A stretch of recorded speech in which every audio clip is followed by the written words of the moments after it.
सुरासुरैर्वन्दितपादपद्मम् लोके जरारुभयमृत्युनाशनं दातारमीशं विविधौषधीनां शङ्खं चक्रं जलौकां दधतं मृतघटं चारुदोर्भिश्चतुर्भिः सूक्ष्मस्वच्छातिरुद्यं शुकपरिविलसन् मौलिमम्भोजनेत्रं कालाम्भोदोज्ज्वलाङ्गं कटितटविलसच्चारुपीताम्बराढ्यं वन्दे धन्वन्तरीतं निखिलगदवन् प्रौढदावाग्निलीलं प्रौढदावाग्निलीलं प्रौढदावाग्निलीलम्।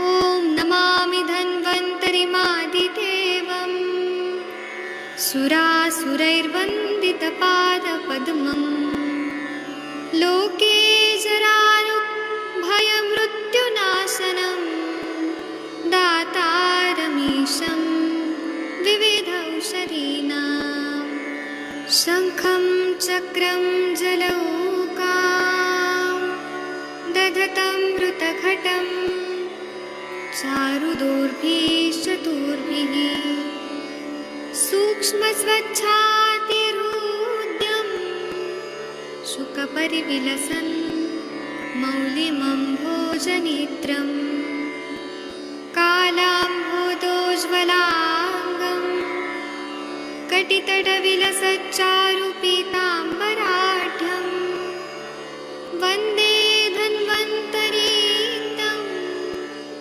निखिलगदवन् प्रौढदावाग्निलीलं प्रौढदावाग्निलीलं प्रौढदावाग्निलीलम्।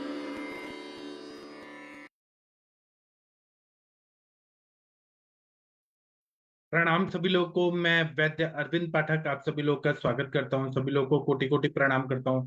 आइए आज हम लोग मंडूर भस्म के बारे में बात करेंगे। मैं यहाँ पे थोड़ा सेटिंग कर देता हूँ। मंडूर भस्म के बारे में विस्तार से हम लोग चर्चा करने वाले हैं। और आजकल जैसे बहुत सारे पेशेंट हमारे पास आते हैं कि उनको खून की कमी हो गई है, तो उसके लिए आयरन की गोलियां दिया जाता है एलोपैथी में, लेकिन उनसे भी वो खाने के बाद भी एचबी लेवल बहुत देर में ठीक होता है या नहीं होता है। तो लोग आयुर्वेद के चिकित्सक के पास आते हैं, तो हम लोग मंडूर भस्म का प्रयोग करते हैं। लौह भस्म भी अच्छा है और मंडूर भस्म भी अच्छा है, लेकिन दोनों में अंतर है। लौह भस्म जो है वह थोड़ा हैवी है पचने में और वो कॉन्स्टिपेशन ज्यादा करता है। मंडूर भस्म जो है, मंडूर का मतलब क्या होता है वो मैं पहले बता देता हूँ कि जो लोहा होता है ना, उसको जंग लग जाती है, कोरोजन जो लग जाता है, तो वो जो कोरोजन जंग लगी होती है उसको हम खरोच के निकालते हैं और उसको लेके उसका हम भस्म करते हैं, शोधन और मारण करते हैं। और फिर उसका जब बना दिया जाता है बायोलॉजिकल फॉर्म, भस्मीकरण करके पुट देके जब बनाते हैं, तब हम उसको अपने मेडिसिन के रूप में प्रयोग करते हैं। मतलब फिजिकल फॉर्म से हम बायोलॉजिकल फॉर्म में करते हैं, तभी हम उसका प्रयोग करते हैं। तो आज हम मंडूर भस्म के बारे में विस्तार से चर्चा करेंगे। मैं आप भी सभी लोगों को हाथ जोड़ के ये रिक्वेस्ट करता हूँ कि मेरा जो ये लेक्चर है ये केवल और केवल आयुर्वेदिक चिकित्सक लोग के लिए, जिनको पेशेंट का प्रकृति मालूम है, शरीर मालूम है, व्याधि मालूम है, उनके लिए ही ये लेक्चर है। कोई भी जो नॉन मेडिकल लोग हैं या नॉन आयुर्वेदिक लोग हैं, एमबीबीएस डॉक्टर भी हैं, लेकिन वो डॉक्टर है लेकिन वो आयुर्वेद की जानकारी नहीं रखते हैं, वो लोग मेरे लेक्चर से कोई भी चीजें लेके और खुद ही दवाइयां ना दे। मैं हाथ जोड़ के बोलता हूँ, मेरा जो भी लेक्चर है केवल और केवल आयुर्वेदिक डॉक्टर लोग के लिए है। और अगर कोई ले रहा है तो उसकी जिम्मेदारी है और वो गैर कानूनी काम है। हम लोग को ऑथराइज लाइसेंस मिलता है, रजिस्ट्रेशन होता है, तभी हम लोग ये सब दवाइयां देते हैं। जो भी भस्म रहता है वो किस तरह से शोधन किया हुआ है, मारण किया हुआ है, वो न तो अगर शोधन अच्छे से नहीं होगा, मारण नहीं होगा, और आपने दिया और किडनी फेल हो गया, लीवर फेल हो गया, तो वो फिर बनाने वाले की गलती है। तो इसीलिए मेरी जो दवाइयां, या देने वाले की भी गलती है। तो इसीलिए मेरे जो भी लेक्चर्स है केवल और केवल आयुर्वेदिक डॉक्टर लोग के लिए। चलिए मैं यहाँ पे कुछ शेयर करता हूँ। शेयर करने से जो विजुअलाइज होके हम लोग को बातें समझ आती है, वो ज्यादा अच्छी रहती है, समझने के लिए इजी रहती है। तो मैं यही चीजें आप लोग को दिखाने के लिए यहाँ पे मंडूर भस्म दिखा रहा हूँ। एक मिनट रुकिए।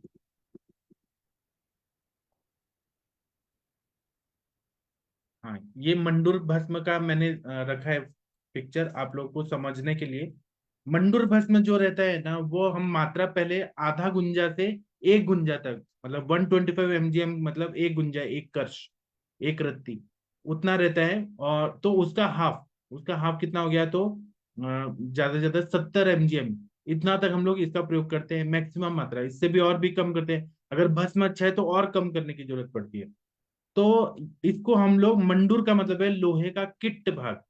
किट्ट भाग जैसे मैंने ये बताया कि कोरोजन जो लगा हुआ रहता है, वो चीजें हम लेते हैं और उसको हम शोधन करते हैं, मारण करते हैं, पुट देते हैं, उसको भस्म बनाते हैं। तो लोहे को अग्नि में जब हम तपा देते हैं, गर्म कर देते हैं, और उस पे जब जंग लगता है, तो वो भी उसको भी जब जंग लग जाता है, तो उस तरह से भी बनाते हैं या फिर अलग अलग मेथड से बनाते हैं, लेकिन ज्यादातर जंग लगा हुआ है उसको ही प्रयोग करते हैं। उसको लोह किट्ट बोलते हैं।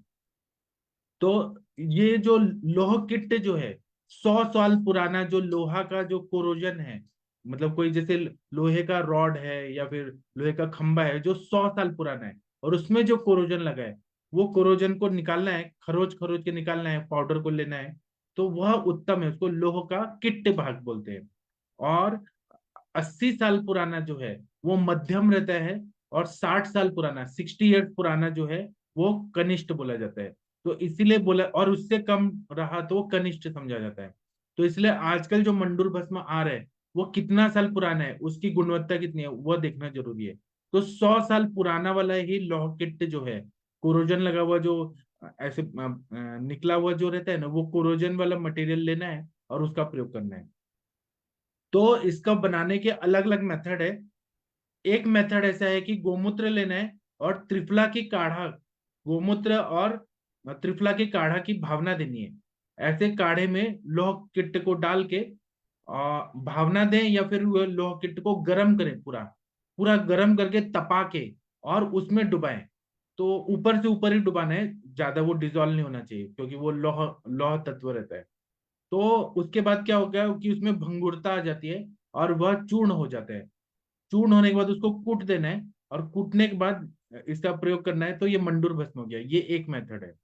दूसरा है ये, लेकिन शोधन करने के लिए, और उसके बाद उसको पुट देना है, गज पुट देके, मतलब मिट्टी का जो कोई ऐसे पात्र रहता है, मतलब मटका टाइप रहता है, उसमें डाल के, और फिर ऊपर से ढक्कन डाल के, मुल्तानी मिट्टी और कपड़ा डाल के, और हम गज पुट में डाल देते हैं, या कपोत पुट में डाल के, या मूषा में डाल के, ऐसे हम उसको जलाते हैं।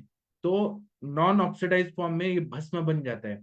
ऐसा नॉर्मल नहीं जलाते हम लोग, इसको भस्म बनाते हैं बिना ऑक्सीजन का। तो वो भस्म में आता है। तो शोधन होना चाहिए और मारण। शोधन के लिए गोमूत्र के काढ़ा में डुबाना है, गोमूत्र में डुबाना है, या फिर त्रिफला के काढ़े में डुबाना है। ये एक हो गया। या फिर क्या करना है कि लोहे का जो किट होता है, जो कोरोजन होता है, जिसको हम मंडूर बोलते हैं, लोह किट, उसको क्या करना है कि बेहड़ा नाम का जो वनस्पति है उसके मतलब उसका चूल्हा जलाना है। और फिर ये जलाना है, तो ये जो लौह किट है, उतना जो उसकी अग्नि मिलेगी, तो लौह किट पूरा लाल हो जाएगा। लाल हो जाएगा तो उस पे गोमूत्र से छिड़कना है, ऐसा 7 बार छिड़कना है।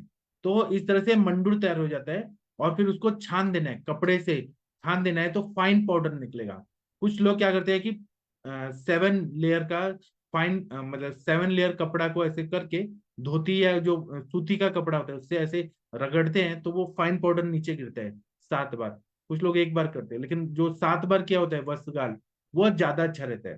तो ये दूसरा मेथड ये है कि उसको तपा देना है पूरा, और तपाने के बाद गोमूत्र छिड़क देना है। तीसरा मेथड ऐसा है कि मंडूर जब शुद्ध हो जाता है, हमने लिया अच्छे से, उसको धो के सुखा दिया, फिर उसमें क्या करना है कि गोमूत्र और त्रिफला की साथ साथ भावना देनी है।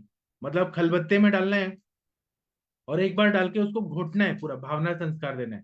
फिर वो सूख जाएगा घुटते घुटते, फिर से दूसरी बार। तो ऐसे गोमूत्र की 7 भावना और त्रिफला की 7 भावना देना है। तो हर भावना के बाद, जैसे एक भावना हो गया गोमूत्र का, तो उसको अग्निपुट, उसको मूषा में डाल के या मिट्टी के मटके में डाल के, छोटा सा जो मटका टाइप रहता है उसमें डाल के, और मुल्तानी मिट्टी और कपड़ा डाल के, और उसको पुट देना है। फिर से उसको निकालना है, फिर से गोमूत्र की भावना देनी है, फिर उसको पुट देना है। इस तरह से बहुत मेहनत का काम है ये सब चीजें। तो ऐसा 7-7 पुट और 7-7 भावना ऐसे जब दे देते हैं, तो ये इस तरह से जो बना है मंडूर है, यह बहुत ज्यादा विशेष गुणदायी हो जाता है और यह श्रेष्ठ होता है। एक तो हमें टाइम का देखना है कि 100 साल पुराना वाला रहे, वह हमें लोह किट लेना है। दूसरा, हमें एक भावना देनी है गोमूत्र की, फिर पुट देना है, फिर एक भावना देनी है, फिर पुट देना है। ऐसे 7 भावना गोमूत्र का और 7 भावना त्रिफला के काढ़ा का, ऐसा हमें भावना संस्कार दे के, और फिर उसको हमें पुट दे के जो बनता है वो मंडूर भस्म होता है। इसके बारे में अलग अलग ग्रंथों में अलग अलग मत मतांतर है जिस तरह से बनाया जाता था। तो मंडूर भस्म जो है, उसके लिए मंडूर का किट भाग, मंडूर का मतलब है कि जो कोरोजन, लोहा अगर हवा पानी में रहता है, बारिश में रहता है, तो उसमें कोरोजन लग जाता है। जैसे बिजली के खंभे होते हैं, रेलवे के साइड में आप देखेंगे तो बिजली के खंभे होते हैं, तो वहां से हम खरीद सकते हैं। पहले के जमाने के जो गेट होते थे, वहां पर भी ऐसे लोहे के खंभे होते थे, वहां से ले सकते हैं। या फिर जो पुराना 100 साल पुराना रेल होता है, रेल की पटरी होती है, जहां पर लोग देख भी नहीं रहे हैं, तो वहां पे जाके देखें तो वहां पे लोहा किट बहुत मिल जाएगा। इस तरह से अलग अलग जगह बड़ी बड़ी कंपनियां होती हैं, वो सालों साल बंद रहती हैं और उसमें कोरोजन लगा हुआ है, लोहे के जो भी चीजें हैं, तो वो ले सकते हैं। तो ये हमें जब पुट दे देते हैं ना, तो शरीर के साथ में हो जाता है। अब ये जो लोहे का ये हम पिट का मंडूर बनाते हैं, तो ये पचने में हल्का होता है। अगर हम लोग मतलब लौह भस्म का प्रयोग करें, वो पचने में हैवी रहता है और कॉन्स्टिपेशन करता है। तो मंडूर भस्म का ज्यादा प्रयोग है, और पैलेटेबिलिटी भी अच्छा है, पचने में एब्जॉर्प्शन भी अच्छा है, एसिमिलेशन भी अच्छा है, इसलिए इसको ज्यादा मान्यता दी गई है। अब ये मंडूर भस्म जो रहता है, इसके 3 टाइप रहते हैं। एक होता है बाल मंडूर, एक होता है भौम मंडूर, एक होता है मधु मंडूर। अलग अलग अंतर होते हैं, कलर के हिसाब से रहता है। तो अगर मधु मंडूर देख, तो उसमें ये रहता है कि मधुर वर्ग जो है, मीठा जो भी वर्ग के मधुर स्कंद की दवाएं हैं, उसकी थोड़े से पुट मतलब उनका भावना देके फिर पुट दिया रहता है। और मधु मंडूर होता है, उसमें मधु का थोड़ा भावना देके फिर पुट दिया रहता है। और जो भौम मंडूर है, वो नॉर्मल वाला रहता है मंडूर।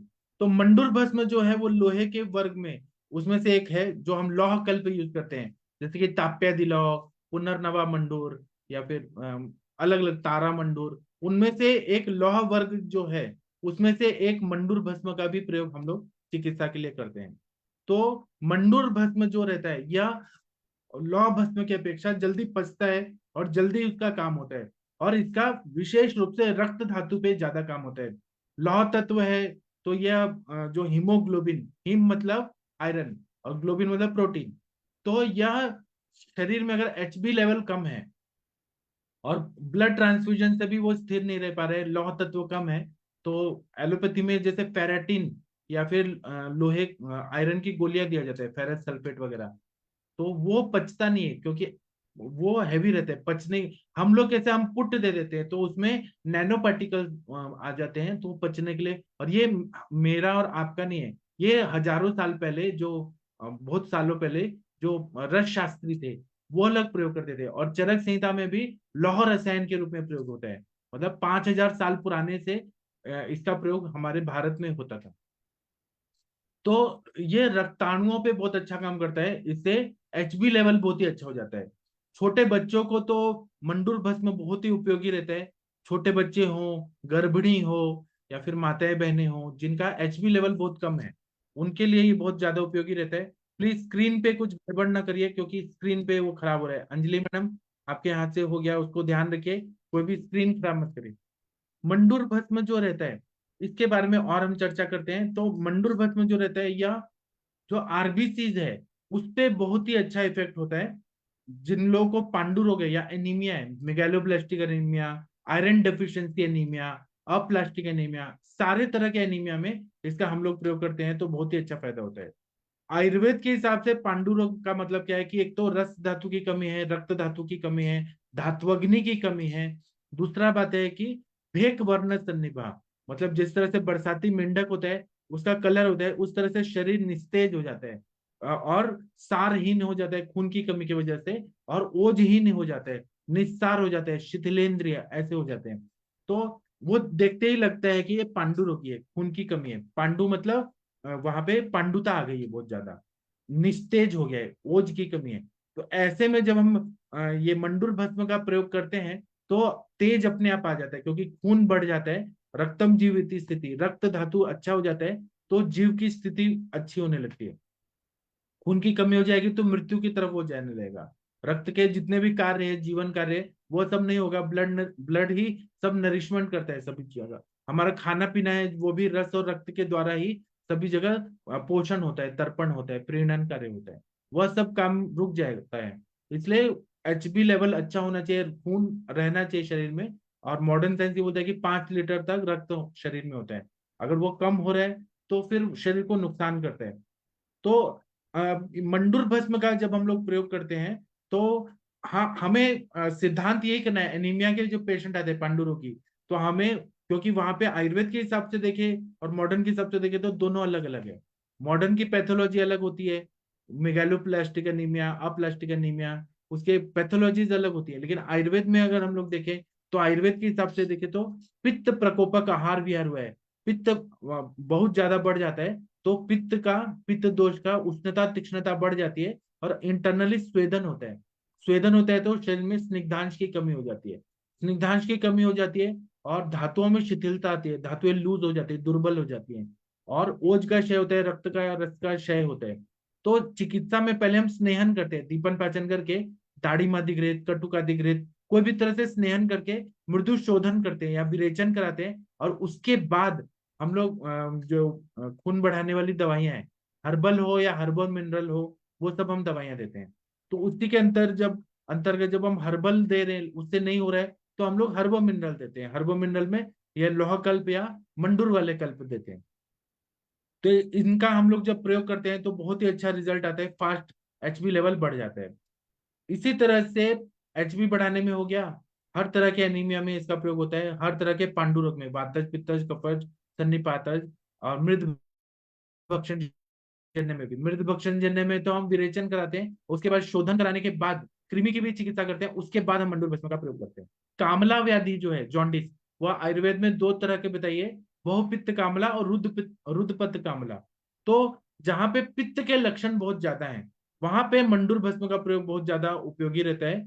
और हाथ पैर में पीलापन आ गया है बहुत ज्यादा, सीरम बिलिरुबिन बढ़ा हुआ है, सीरम सीरम बिलिरुबिन बढ़ा है, बाइल सॉल्ट्स बढ़े हुए आ रहे हैं, तो वहां पे हम लोग ऐसा देखते हैं कि त्वचा जो रहती है वो काली पड़ जाती है, निस्तेज पड़ जाती है, त्वचा का रंग कम होने लगता है। और शरीर में दो तरह का है, बहुपित्त कामला में तो पीला पीला होता है, त्वचा नख नयन वदन मूत्र पुरीष, मतलब यूरिन भी पीला, और पुरीष भी पीला, नाखून भी पीला, आंखें भी पीली, सब पीला पीला रहता है। यह बहुपित्त कामला है। और रुद्धपत्त कामला है, ऑब्स्ट्रक्टिव जॉन्डिस, उसमें बाकी सब पीले रहेंगे लेकिन जो स्टूल होगा, मल होगा, वो सफेद तिल की तरह आएगा, मतलब उसमें कलर नहीं आता पित्त का।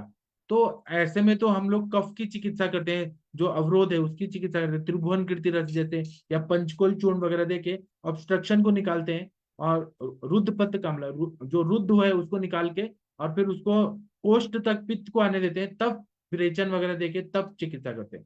तो जो रुद्रपथ कामला होता है उसमें क्या होता है कि त्वचा सफेद होने लगता है, या काला होने लगता है। तो ऐसे में भी हम लोग शोधन करा के, शोधन या कफ शामक चिकित्सा, स्त्रोतरोध करने वाली चिकित्सा के साथ में मंडूर भस्म को कुमारी आसव के साथ अगर दें तो यह कुमारी आसव के साथ देने से बहुत ही अच्छा काम करता है। कुमारी आसव के साथ दें और चीनी के साथ या मिश्री के साथ दें तो बहुत अच्छा फायदा होता है। इसी तरह से स्वर्ण माक्षिक भस्म जो रक्त का प्रसादन करता है, स्वर्ण माक्षिक भस्म के साथ मंडूर भस्म का प्रयोग करें तो बहुत अच्छे से कामला व्याधि में अच्छा रिजल्ट आता है। इसी तरह से पांडु रोग क्रॉनिक हो गया है, एनीमिया क्रॉनिक हो गया है, तो आयुर्वेद के हिसाब से कुंभ कामला या लागरत ऐसी बीमारियां हो जाती हैं तो उसमें पूरे बॉडी में स्वेलिंग आने लगती है। लीवर का भी फंक्शन अच्छे से नहीं होता है यकृत का, क्योंकि रक्तवत स्त्रोत का मूल स्थान यकृत और प्लीहा है। आंखों के नीचे पानी ऐसे होने लगता है, सूजन आने लगती है, पूरे बॉडी में भी सूजन आने लगती है, और रक्ताणु कम होने लगते हैं। और जो सूज होती है वो पेट में आने लगती है, गाल में आने लगती है, हाथ पैर में सूजन आने लगती है। रक्त वाहिनियां जो रहती है वह ऐसे फूटने के कगार में आती है, फ्रजाइल हो जाती है। तो इंटरनल ब्लीडिंग भी होता है कभी कभी रक्ताणु कम होने से। जो मतलब क्योंकि ऐसा बोला है कि पांडु का उपद्रव जो होता है वो शोथ होता है, खून की कमी की वजह से जो ऑस्मोसिस का प्रेशर है वो बढ़ जाता है, और एक्स्ट्रा सेलुलर फ्लूइड बहुत ज्यादा भर जाता है, त्वचा के अंदर पानी पानी जमा हो जाता है, क्योंकि धारणा शक्ति भी जो है रक्त वाहिनियों की वो कम हो जाती है। तो ऑस्मोसिस प्रेशर होता है, इंट्रासेलुलर एक्स्ट्रा सेलुलर फ्लूइड जो है इम्बेलेंस होता है, तो पानी बहुत मतलब रक्त वाहिनियों से छूट के और त्वचा के अंदर आ जाता है, सूजन हो जाती है। और जब हम उसमें भी दो टाइप रहते हैं, pitting edema, non pitting edema. तो उंगली से दबाया तो वो ऐसे गड्ढा का गड्ढा रहता है, तो वो सूजन बहुत ज्यादा डेंजरस रहता है। तो हमें पता चलता है कि पानी जो है शरीर में क्लेद क्लेद बहुत ज्यादा बढ़ गया है। और एक होता है नॉन पिटिंग इडिमा, दबाने पे ऊपर आ जाएगा। सॉरी, पिटिंग इडिमा जो रहता है वो दबाने पे दबे हुए रहता है, नॉन पिटिंग जो रहता है वो दबाने पे फिर से ऊपर आ जाता है। तो ये दोनों में जो पांडु के वजह से जो शोथ हुआ है उन सब में मंडूर भस्म का प्रयोग करने से बहुत अच्छा फायदा होता है। इसी तरह से त्वचा में जो पानी है वह भी अभी ये मंडूर है, लौ है, ये धातुओं को ताकत देता है, धातुओं को रक्त वाहिनियों को ताकत देता है वहां पे। और ये एक तरह से पार्थिव द्रव्य है। पार्थिव द्रव्य जो रहते हैं वो धारणा शक्ति को बढ़ाते हैं। तो रक्त वाहिनियों में जो पृथ्वी तत्व कम हो गया उसको ये ताकत देंगे, धातुओं का तत्व पृथ्वी तत्व धारणा शक्ति कम हो गया है उसको ये ताकत देंगे। तो ये ताकत बढ़ाने से क्या होता है कि सूजन जो है वो निकल जाती है। उसके साथ में हमें शोथकनी चिकित्सा भी देनी पड़ती है। तो उसके लिए ही एक कल्पना है पुनर्नवा मंडूर। पुनर्नवा के साथ जब हम भावना देके इसका प्रयोग करते हैं पुनर्नवा मंडूर, तो वो शोथक नहीं, मूत्रल है, यूरिन को निकाल देता है पूरा बॉडी से, पूरा पानी जो है क्लेद को निकाल देता है, इसलिए पुनर्नवा मंडूर का प्रयोग करते हैं। इसी तरह से शिलाजित का भी प्रयोग हम लोग करते हैं सूजन में पुनर्नवा मंडूर के साथ, या पुनर्नवा के चूट के साथ भी हम लोग मंडूर का प्रयोग कर सकते हैं, शिलाजीत के साथ भी प्रयोग कर सकते हैं।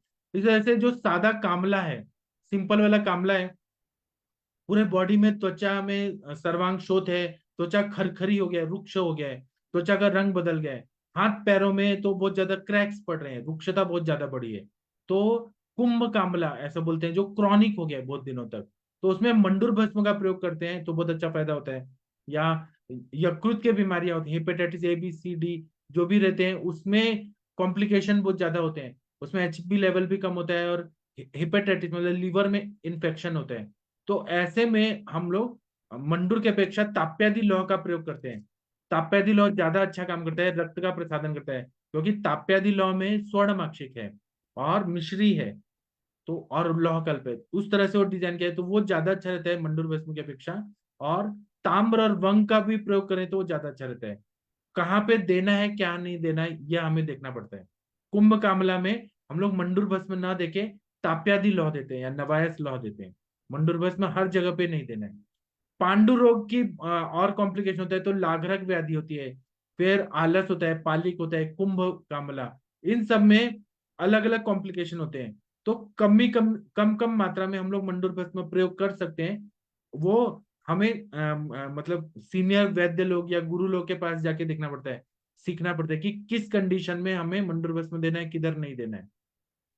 त्वचा का रंग जब हरा रंग का होता है जिसको हलीमक व्याधि बोलते हैं, श्याव हो जाता है, पीला काला होता है, तो हलीमक व्याधि में, और आंखों में सूजन आ जाती है, ऐसे में हम लोग मंडूर भस्म का प्रयोग करें हलीमक व्याधि में, तो ये बहुत ही अच्छा फायदा करता है।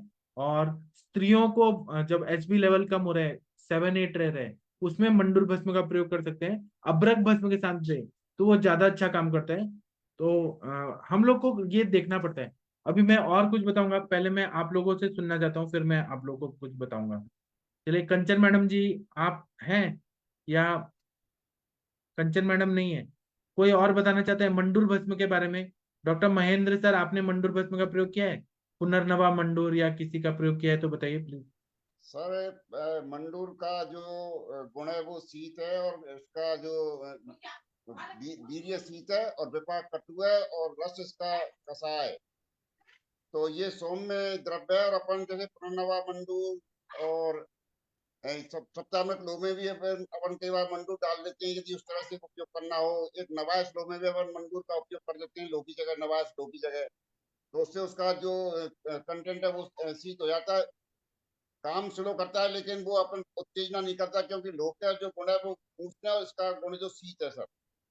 तो उसके हिसाब से अपन इसको लीवर में, सूजन में, पाचन में, और यदि एनीमिया में तो सब तरह के काम करता है ये, क्योंकि सौम्य ड्रग्स है।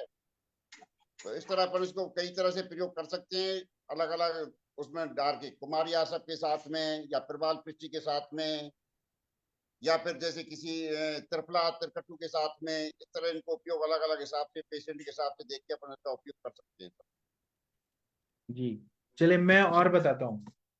जो मंडूर भस्म जो रहता है ना, वो छोटे बच्चों को जब हिपेटोमेगैली होता है या स्प्लीनोमेगैली होता है, स्प्लीन बड़ा हुआ है कोई कारण से, हिपेटोमेगैली हुआ है, उसमें हम इसका प्रयोग करते हैं तो बहुत ही अच्छा फायदा करता है। ये शक्तिवर्धक है, रक्तवर्धक होता है, तो उसमें बहुत अच्छा। और हम मंडूर के ऐसे देने से अच्छा कुमारिया उत्सव के अनुपान के साथ दे, जो कुमारिया उत्सव नंबर 1 होता है बच्चों के लिए, उसके साथ दे तो बहुत अच्छा फायदा होता है। जीर्ण ज्वर के बाद, यकृत प्लीहा वृद्धि अगर हो रही है, क्रॉनिक फीवर के बाद अगर हो रही है, उसमें मंडूर भस्म का प्रयोग करने से ताकत आ जाती है शरीर में। और मंडूर के साथ में अगर हमने लघु मालिनी वसन और मंडूर भस्म साथ में प्रयोग दिया तो बहुत अच्छा फायदा होता है।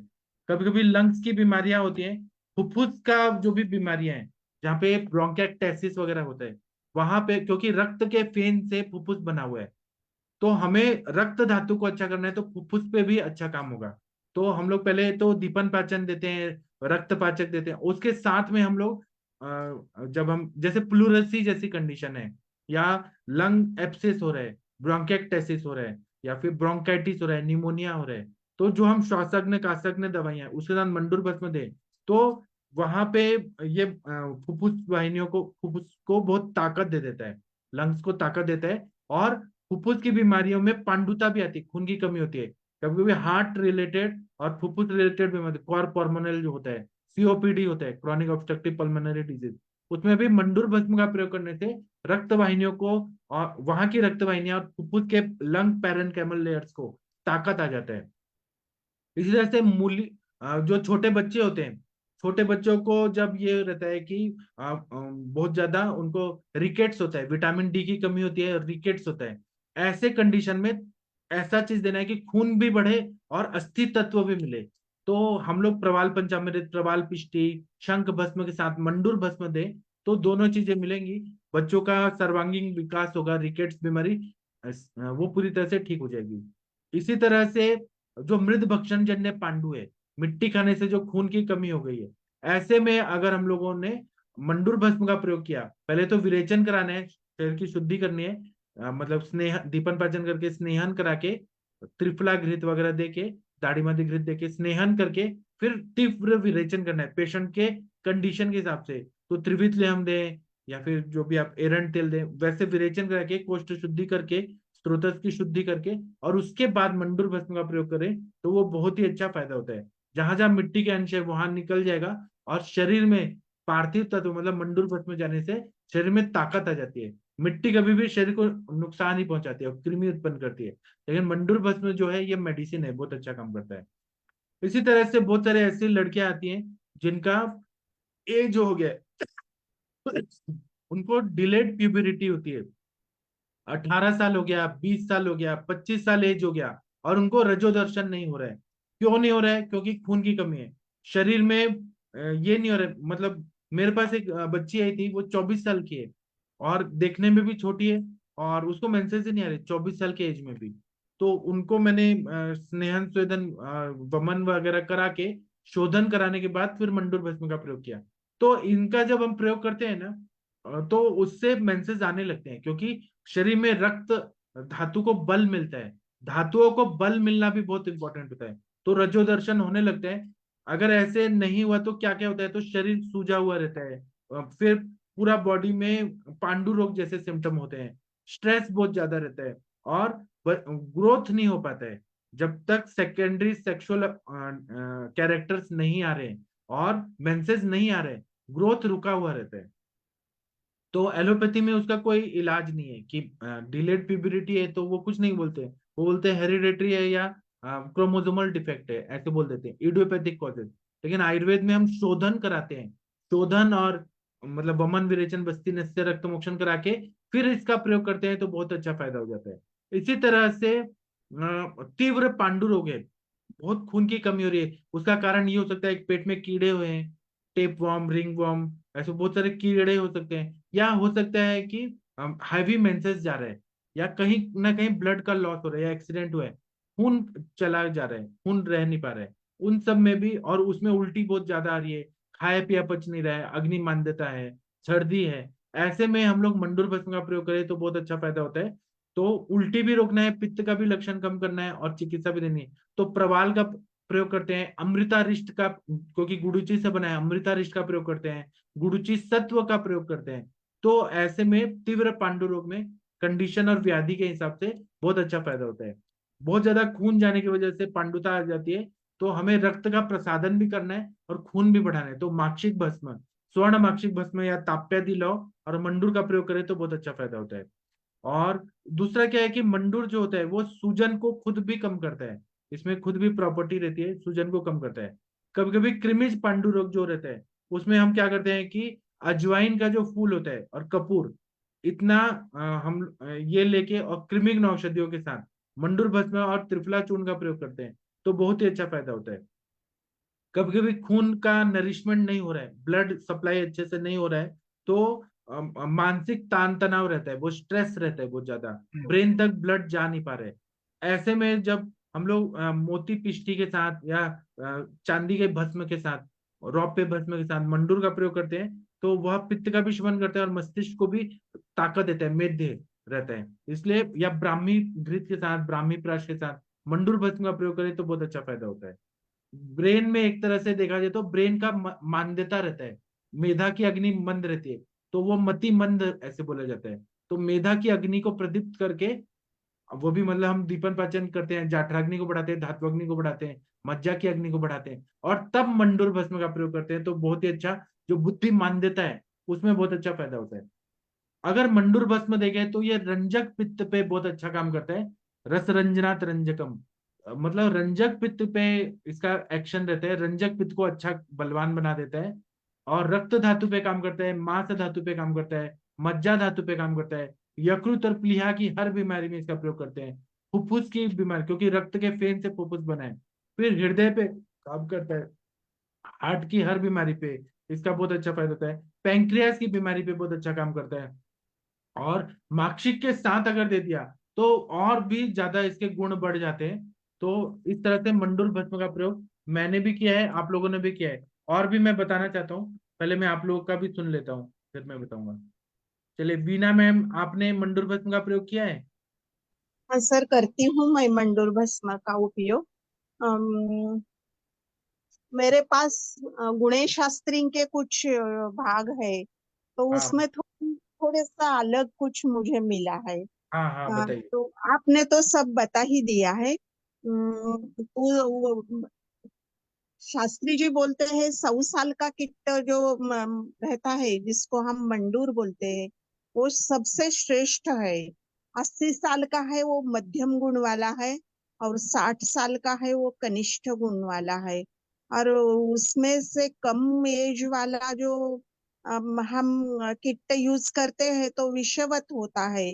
और उसमें भी वो बोलते हैं कि हमारे परंपरा से, उनकी परंपरा से 3 प्रकार के मंडूर हम बनाते हैं। बाल मंडूर है, यानी कि वृद्ध वैद्यों का जो बनाने का तरीका होता है, उसमें वो बाल मंडूर बनाते हैं, उसको कम गोमूत्र की भावना देते हैं।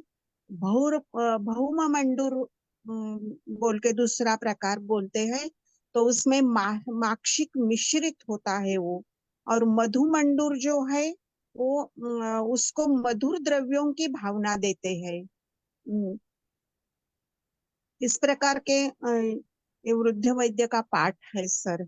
ये अलग थोड़ा उल्लेख मुझे हाँ, मिला। अच्छा बताया। अ, हाँ और आपने जो बोल दिया कि 16-17 साल की बच्चियों में मेंसेस नहीं आती और जीर्ण ज्वर जैसा उनके शरीर में रहता है, रस रक्तादि धातु का पोषण अच्छा नहीं होता है, तो उनको मेंसेस भी नहीं आती और स्त्री अंग प्रत्यंगों का विकास भी नहीं होता, डेवलपमेंट कुछ नहीं होती है उन बच्चियों की। कभी कभी ऐसे बच्चियों में मृद भक्षण का भी हिस्ट्री मिलती है। तब तीव्र रेचन कुछ तो भी दे के, यानी तीव्र रेचन त्रिफला और गोमूत्र मिला के उसमें उसका विरेचन देने के बाद मैं त्रिफला मंडूर भस्म 125 मिलीग्राम मधु और घृत के साथ मैं चाटन देती हूँ सर। अत्यधिक आर्तवस्त्राव है तो भी मैं मंडूर और माक्षी, क्योंकि लोह भस्म जैसा ही मंडूर जब हम देते हैं तो वॉमिटिंग उल्लास ऐसा महसूस होता है, बहुत पेशेंट में ऐसा होता है। मगर माक्षिक के साथ देने से अ, ये भावना नहीं कम, यानी कम होती है। उसके लिए मंडूर मत दीजिए ऐसा भी पेशेंट बोलती है। मगर तो सुवर्णमाक्षी हम के डोज साथ कम देंगे ना, जिनको हाँ ऐसा हो हाँ रहा है, हुरलास वगैरह हो रहा है, या तो शोधन नहीं हुआ है, मारन अच्छे से नहीं हुआ, पुट नहीं दिया है, या फिर उसका डोज कम करते हैं हम लोग, जिन लोग हाँ को डोज कम देते हैं। हाँ सर। और आपने बोल ही दिया कि मंडूर भस्म रंजक पित्त के ऊपर बहुत अच्छा काम करता है। पांडु में प्रायः पित्तज पांडु में ज्यादा अच्छा करता है काम। और धातु में बोले तो रस रक्त मांस और मज्जा धातु पर इसका काम है। और यकृत प्लीहा हृदय फुफ्फुस इसके ऊपर मंडूर भस्म बहुत अच्छा काम करता है। जी और पुनर्नवादी मंडूर मैं बहुत ज्यादा यूज करती हूँ, शोथ है तो उसमें पुनर्नवादी मंडूर बहुत अच्छी तरह से काम करता है। छाती में धड़ धड़ ऐसे धड़कन ज्यादा बड़ी है ऐसा पेशेंट बोलते हैं, तो उसमें भी पुनर्नवादी मंडूर अच्छी तरह से काम करता है।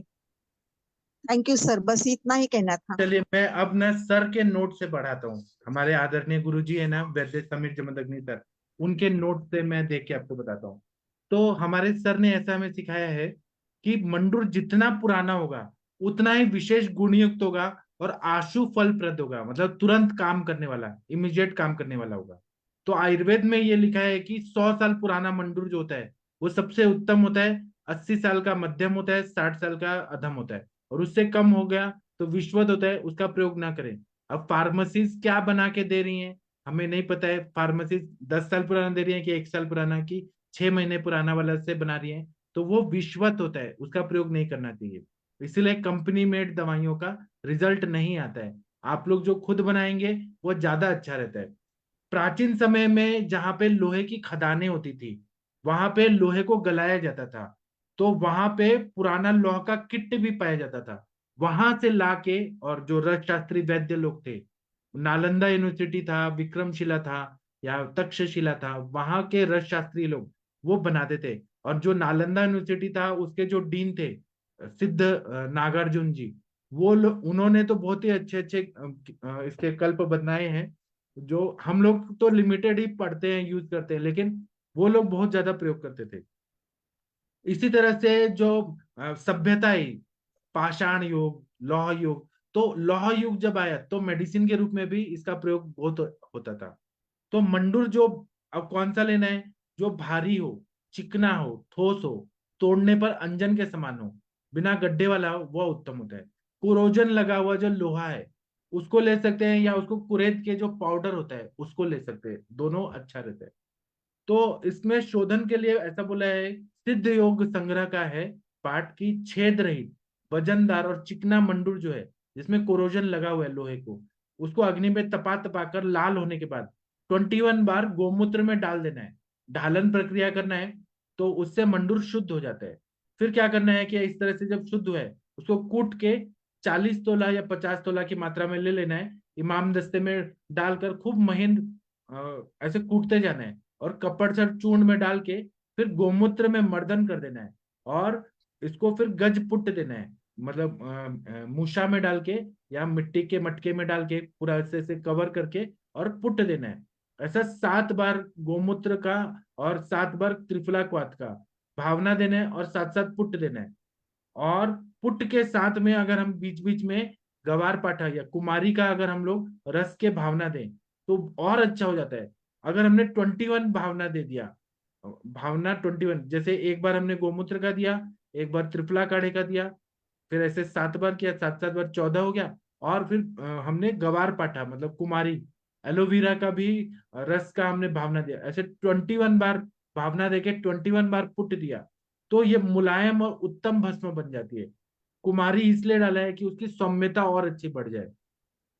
दूसरी विधि क्या है कि अच्छे पुराने मंडूर के टुकड़ों को लेना है और धौखनी से अग्नि पर तपा तपा कर उसको पूरा लिक्विफाइड करना है, और गोमूत्र की 7 बार उसको छिड़कना है। तो फिर उसको कूट के फिर गोमूत्र की भावना देना है और उसकी टिकिया टाइप बना के सराव संपुट में डाल के गजपुट देना है। तो इतना जितना बार हम पुट देंगे उसको घोटते रहना है और पुट देते रहना है, तो ये उत्तम भस्म बन जाती है। इसकी मात्रा 1 रत्ती से आधा रत्ती तक ही है। कुछ लोग वैद्य लोग क्या करते हैं 2 से 8 रत्ती तक भी देते हैं। वो किस तरह का भस्म है, फाइन किस तरह से बनाए उतना देते हैं। 8 रत्ती तक भी हम लोग दे सकते हैं, मतलब 8 रत्ती मतलब 1 × 8 × 125 mgm, उतना मैक्सिमम मात्रा तक भी दे सकते हैं।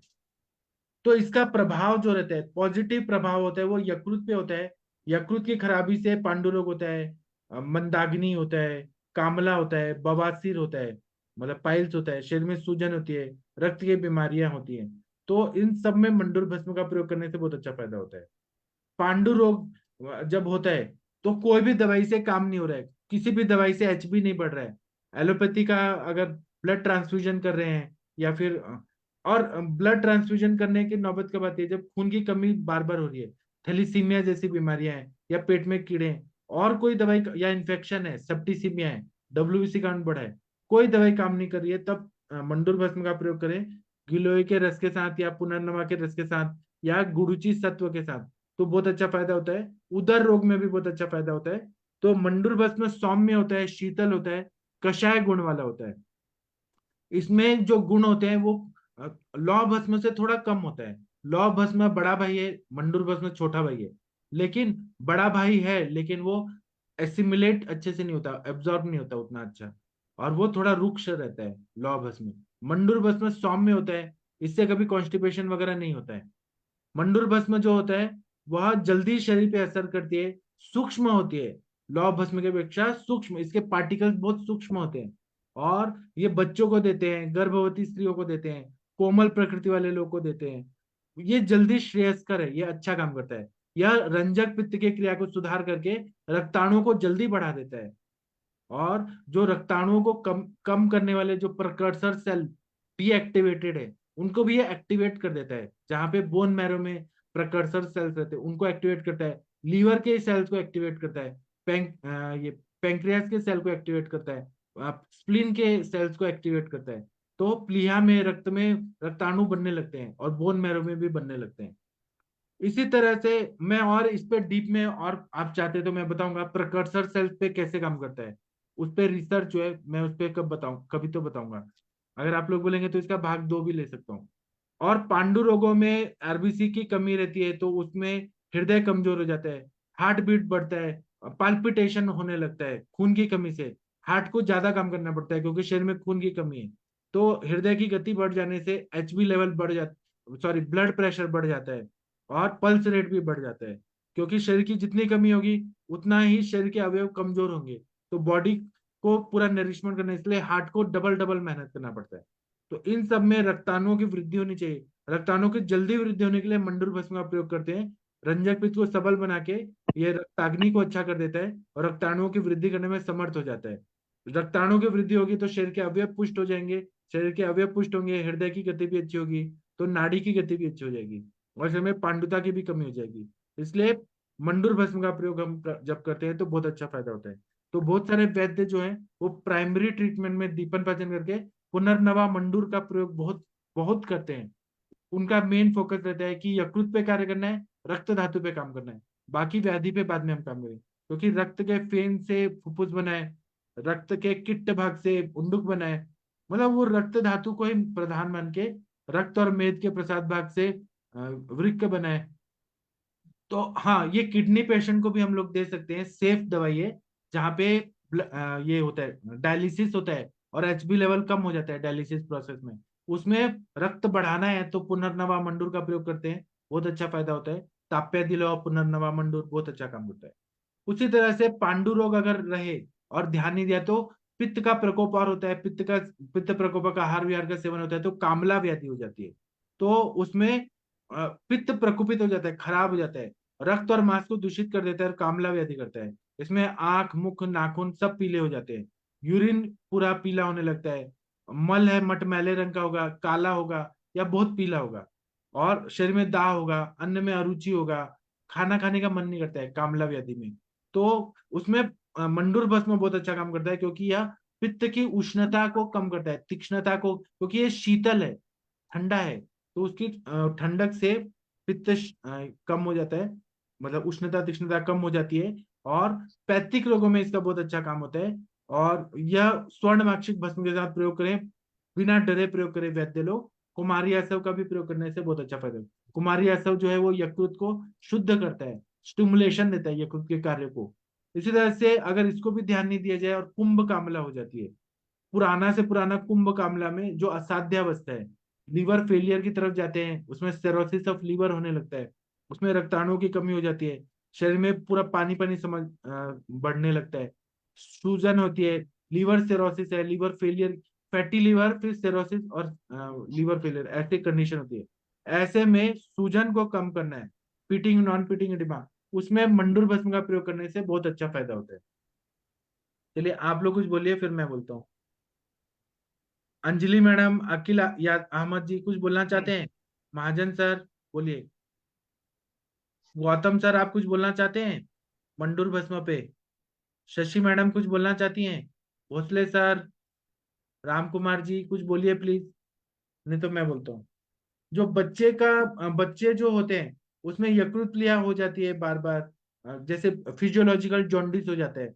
बच्चों का जन्म हुआ और वो बाहर के वातावरण से कोप अप नहीं कर पा रहे, तो उनका इम्यूनिटी बहुत डाउन रहता है, उनको फीवर होता है, और फीवर के बाद उनको हिपेटोमेगैली, स्प्लीनोमेगैली ऐसे होने लगता है। ऐसे में मंडूर भस्म का प्रयोग हम लोग दें, या फिर हम लोग प्रवाल चंद्रपुटी के साथ दें, स्वर्णमालिन वसंत के साथ दें, तो बहुत अच्छा फायदा होता है। शरीर पर महालक्षादि तेल या चंदन बड़ा तेल का मालिश कराएं तो बहुत अच्छा फायदा होता है। गर्भिणी माता जो होती है वो गर्भिणी जो रहती है, सॉरी, गर्भिणी माता का जो दूध बच्चे पीते हैं, मतलब अभी बच्चा हुआ है और दूध पिला रही है और वो प्रेग्नेंट भी हो गई, उन्होंने टाइम नहीं दिया और वो प्रेग्नेंट हो गई, और बच्चा दूध मतलब माता के दूध पे डिपेंडेंट है, उसका पीने से, गर्भिणी माता का दूध पीने से बच्चे में हिपेटोमेगैली हो जाती है।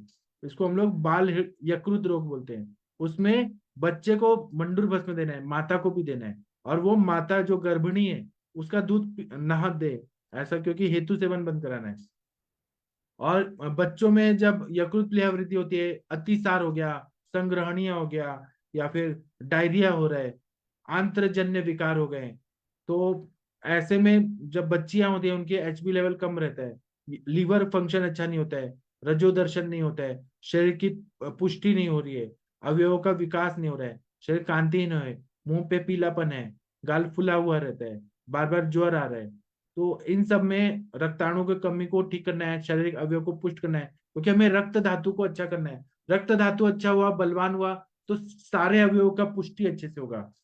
तो हम जब रक्त धातु को अच्छा करने के लिए मंडूर भस्म का प्रयोग करते हैं, रक्त धातु बलवान हो जाता है, एचबी लेवल अच्छा होता है, तो मेंसेस अच्छे से आने लगते हैं। दूसरा है हृदय की कमजोरी की वजह से मस्तिष्क भी कमजोर रहता है, स्मरण शक्ति नष्ट होती है, मन जो है चंचल रहता है, कंसंट्रेशन नहीं हो पाता है, आईक्यू लेवल थोड़ा कम होने लगता है, कोई भी बात सहन नहीं होती है, चिड़चिड़ापन आता है, रस क्षय में बोले शब्दा सहिष्णुता, जब खून की कमी होती है, पांडुरोग होता है, चिड़चिड़पना बहुत ज्यादा बढ़ जाता है। ऐसे में पित्त बहुत ज्यादा बढ़ा हुआ रहता है, तो क्रोधात पित्तम, क्रोध से पित्त का प्रकोप जल्दी हो जाता है। ऐसे में जब हम मंडूर भस्म जो सौम्य है, शीत वीर्यात्मक है, उसका प्रयोग करते हैं तो पित्त का शमन करता है, मेधा की अग्नि को प्रदीप्त करता है, क्योंकि रंजक पित्त को स्टिमुलेट कर रहा है। तो पित्त, रंजक पित्त में अग्नि है, उसको स्टिमुलेट करता है, और पूरे बॉडी में रक्त धातु जब देगा, मंडूर भस्म से रक्त धातु बनेगा, तो जो एंजाइम सिक्रेट करने, पित्त को सिक्रेट करने वाले सेल्स है, उनमें भी ताकत आ जाती है, तो जाठराग्नि प्रदीप्त हो जाता है। जैसे कि आप ये सोचिए, ग्रहणी कला है, पित्त धरा कला, वहां पे अगर एचबी लेवल कम होने से रक्त का नरिशमेंट नहीं हो रहा है पित्त धरा कला में, तो पित्त धरा कला अच्छे से अग्नि को उत्पन्न नहीं कर पाएगा, पाचक पित्त वीक रहेगा। जब हम मंडूर भस्म देते हैं तो ये डायरेक्ट अग्नि नहीं बढ़ाएगा, ये रक्ताणुओं को बढ़ाएगा, रक्त को ताकतवर करेगा, ताकत देगा, तो वहां पे ब्लड सर्कुलेशन अच्छा होने से उसके फंक्शन अच्छे होने लगेंगे, वो सेल्स के। जब फंक्शन अच्छे होंगे तो फिर वो पित्त को सिक्रीट अच्छे से करेंगे। पित्त सिक्रीट हो रहा है मतलब अग्नि बढ़ रहा है, अग्नि बढ़ रहा है, तो इस तरह से ये इनडायरेक्ट वे में मतलब शरीर का पित्त बढ़ा रहा है, नॉर्मल कर रहा है, पित्त बढ़ा रहा है, मतलब जो क्षीण पित्त है उसको अच्छा कर रहा है, क्योंकि ये नरिशमेंट कर रहा है वहां के सेल्स को। तो इस तरह से शरीर में ताकत बढ़ा देता है, रक्तादि की वृद्धि करता है, पित्त का शमन करता है। इसका प्रयोग बहुत सारे वैद्य लोग क्या करते हैं, दीपन पाचन न देके त्रिकटु के साथ प्रयोग करते हैं, मंडूर भस्म का त्रिकटु चूर्ण और मधु के साथ प्रयोग करते हैं। अगर किसी को दस्त है, अतिसार वगैरह हो रहा है, तो आमावस्था निकालने के लिए हरितकी का प्रयोग करते हैं। या बहुत ज्यादा कब्जियत है तो गोमूत्र के साथ या एरंड तेल के साथ प्रयोग करते हैं, तो बहुत अच्छा फायदा होता है। किसी भी शरीर में अवयव में शोथ हुआ है, जैसे हिपेटोमेगाली है, स्प्लीनोमेगाली है, कहीं पर भी सूजन आई है, या हार्ट में पेरिकार्डाइटिस है, या फिर प्लूरसी है, फुफ्फुसा आवरण शोथ है, पेरिकार्ड, जहां पर भी सूजन आई है वहां पे हमें ताकत देनी है धातुओं को, और सूजन वाला जो पानी है उसको निकालना है, उसमें मंडूर भस्म का प्रयोग करने से बहुत अच्छा फायदा होता है। अब आप लोग कुछ बोलिए। भोसले सर, आप कुछ बोलना चाहते हैं? डॉक्टर अकील अहमद जी, आप तो गोमूत्र नहीं दे सकते हैं, तो आप ऐसा करिए कि जब भी आप मंडूर भस्म का प्रयोग करें तो एरंड का प्रयोग करें या त्रिविध का प्रयोग करें, जहां पे गोमूत्र नहीं दे सकते। हाँ, अकील अहमद जी बोलिए सर। इसके बदले क्या कर सकते हैं सर, क्या यूज कर सकते हैं? एरंड तेल का प्रयोग कर सकते हैं, जहां पे मंडूर भस्म देना है और आपको पेट भी साफ करना है, तो आप हरित की त्रिफला वगैरह दें, गोमूत्र ना दें। अच्छा अच्छा, लौह भस्म में तो क्या इस यूज किया सकता है सर? भस्म प्रयोग कर सकते हैं, हाँ, थैंक यू सर। क्योंकि मंडूर भस्म में तो बनाने के टाइम गोमूत्र का प्रयोग होता ही है। हाँ, इसका शोधन ही इस तरह किया जाता है जी सर। हाँ, तो उसका प्रयोग ना करें, वो जहां मना है वहां पे मंडूर ना दें। पुनर्नवा जी मंडूर से भी गोमूत्र का स्मेल आता है, वहां पे जी, ना दें। हाँ, thank you sir. Thank you sir. Doctor Jitendra Kumar भांजा जी, आप कुछ बोलना चाहते हैं? सर प्रणाम सर। आप प्रणाम सर, कुछ बोलना चाहते हैं? सर आप तो बहुत अच्छा सर बताया। मुझे ऐसा लगता है कोई भी वैद्य नहीं है जिनकी प्रैक्टिस में वो जो मंडूर का प्रयोग ना किया होगा। बहुत अच्छा। मेरा सर एक एक्सपीरियंस है, मैं शेयर करना चाहता हूँ सर। हाँ जी सर। मेरे पास एक पेशेंट आया था 40 इयर्स का, एक मेल पेशेंट आया था। उनको क्या हुआ था कि उनका जो काफ मसल में ज्यादा पेन हो रहा था। वो सब टेस्ट भी करा लिया, तो मॉडर्न डॉक्टर ने उसे विटामिन D3 का गोली दिया हफ्ते में एक बार, और उसको भी आयरन दिया था, कैल्शियम और विटामिन D3 का टैबलेट दिया था। वो बहुत 3-4 मास खा लिया, लेकिन उनका काफ मसल का जो पेन है वो कम नहीं हो रहा था। तो इसलिए उन्होंने मेरे पास आया, तो मैंने देखा, उनका रिपोर्ट देखा, उनमें क्या था कि एलिमेंटल आयरन थोड़ा कम था उनका रिपोर्ट में, ऐसा दिखा। और उससे मैंने पुनर्नवादी मंडूर और वो प्रवाल पिष्टी और गुड़ची सत्व उनको मिलाकर दिन में 3 बार हनी के साथ चाटने को दिया, और वो 1 महीना में उनका मसल का जो पेन था वो बिल्कुल सर ठीक हो गया सर। कैसे, और आप बताइए, काम कैसे हुआ, क्या हुआ? आपने दिया तो क्या हुआ? सर उनका जो एलिमेंटल आयरन जो उनका बॉडी में कम था, वो शायद वो सर ठीक हो गया, और प्रवाल पिष्टी से वो थोड़ा भी वो कैल्शियम का भी पूर्ति हो गया सर। वो मैंने है, मतलब एचबी लेवल आपने अच्छा किया, खून बढ़ाया, तो खून जाने लगा मसल्स में, वो मसल्स वीक हो गए थे क्योंकि भूखे थे, आपने उनको खाना दिया, ब्लड से के थ्रू खाना दिया, तो वो उनको जब खाना मिलेगा तो ताकतवर हो गए, इसलिए बात का प्रकोप था वो शमन हो गया। धातुओं का बल बढ़ा है, ऐसे बोलिए, महाधातु। धातु का सर। और भी एक सर 70 इयर्स का एक ओल्ड मैन आया था मेरे पास। उनका जो लेफ्ट साइड लेग जो फुट में वो थोड़ा स्वेलिंग था, लेकिन उनको भी जो डॉक्टर लोग थे उनको टर्सीमाइड दिया था, लासिक्स दिया था। उनको कोई भी लाभ नहीं मिला। वो 2-3 महीने के बाद मेरे पास आया। मैंने उनको सिर्फ पुनर्नवादी मांडूर दिया खाने खाने के लिए, और वो 1 महीना में भी सर वो सूजन बिल्कुल चला गया, और ये पेशेंट बहुत खुश हो गया सर। इसका प्रयोग भी अभी अभी सर 1 महीना पहले ही किया था सर, इस प्रयोग सर। तो वो हाँ, अभी भी बिल्कुल अच्छा बताया ठीक है आपने सर। जी। हम्म। तो इसका हम लोग ना वट्टी के रूप में देखें मार्केट में, तो क्या चीज में आता है? मंडूर भस्म तो भस्म के रूप में आता है, पाउडर फॉर्म में आता है, लेकिन इसका अगर हम लोग देखें तो पुनर्नवादी मंडूर टैबलेट फॉर्म में आता है, ठीक है। त्रिफला मंडूर ऐसे आता है। त्रिउष्णादि मंडूर मतलब त्रिकटु डाल के त्रिउष्णादि मंडूर, इस तरह से पिपल्यादि मंडूर, पंचामृत लौह मंडूर, उसी तरह से मंडूर वटकम ऐसे आता है मार्केट में। उसी तरह से शोथारी मंडूर ये आता है। सर्व ज्वरहर मंडूर ऐसे आता है। गुडुच्यादि मंडूर ऐसे आता है। अग्निमुख मंडूर, जहां पे आयुर्वेद का तारा मंडूर, जहां पे आयुर्वेदिक चिकित्सक लोग बहुत सारा मंडूर भस्म का वट्टी के रूप में प्रयोग करते हैं, तो यहाँ पे ये आता है। प्रद्रांतक लौह में भी मंडूर रहता है, लौह के बदले में मंडूर डालते हैं, या नवायस मंडूर इस तरह से आता है। तो आप लोग कुछ और बोलना चाहते हैं बोल सकते हैं। पुनर्नवा मंडूर आपने वीना मैम, भोसले सर आपने कहाँ यूज किया है? महेंद्र सर कुछ बता सकते हैं? महाजन सर, सविता पेटे मैडम, शशि मैडम कुछ बोलना चाहें बोल सकते हैं, नहीं तो अभी हम ब्रेक लेते हैं। 1 घंटा हो गया, बहुत बहुत पढ़ाई हो गया। अब हम 9 बजे मिलेंगे, तो मैं सेशन बंद करता हूँ, फिर मिलते हैं। थैंक यू, प्रणाम सभी लोग को।